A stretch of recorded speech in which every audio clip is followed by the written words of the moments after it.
Benches బాగుంటాయి కొత్తవి, painting మాత్రం లేక షాబీగా ఉంది. రేపు పొద్దున మొదలుపెట్టి ఆదివారానికి పూర్తిగా పెయింటింగ్ అయిపోయి ఆ డబ్బులు నేనే ఇస్తాను.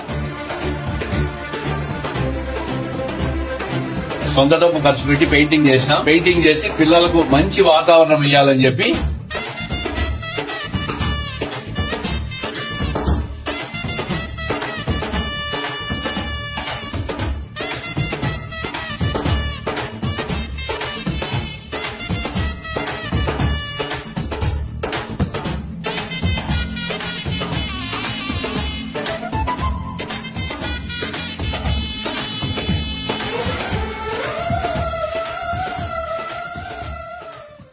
చూసారుగా కూటమి ప్రభుత్వంలో కడప రెడ్డమ్మ ఎలా రియాలిటీగా ఉంది.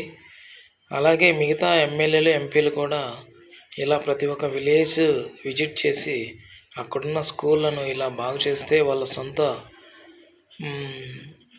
డబ్బులతో కాకుండా ప్రభుత్వం నుంచి వచ్చే ఖజానా నుంచి అయినా పర్లే నెలకు కనీసం ఒక స్కూల్ ఇలా బాగు చేసిన ప్రతి స్కూలు బాగుపడుతుంది. స్కూళ్ళలో ఉన్న పిల్లలు కూడా ఆ వాతావరణాన్ని అనుగుణంగా మంచిగా చదువుకుంటారు.